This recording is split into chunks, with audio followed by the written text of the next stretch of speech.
সরকারের বিরুদ্ধে কোনো মামলা সুপ্রিম কোর্টের সংবিধান বেঞ্চে আছে, সেই সম্পর্কে সুপ্রিম কোর্ট কি রায় দেবে আমি 2 দিন আগে লিখে দিতে পারি, কারণ আমি জানি কি রায় দেবে। ফলে এটা প্রত্যেকেই জানে।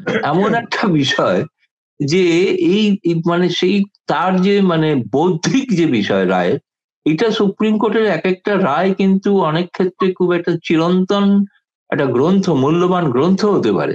কিন্তু এমন বিতর্কিত এমার্জেন্সির সময় যে যে বিচারপতিরা এমার্জেন্সিকে সমর্থন করেছিলেন, আজকে জানি না তাদের নাম সকলে মনে রেখেছেন কিনা। যিনি বিরোধিতা করেছিলেন তার নামটা সবাই মনে রেখেছেন, খান্না।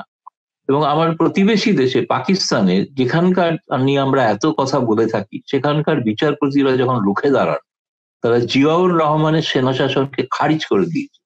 সেই হিম্মত দেখানোর মতো বিচারপতি আমাদের দেশে দেখছি না। মানে সেরকম, মানে আমি বলছি না যে হিম্মত দেখাতেই হবে, এরকম করে নয়,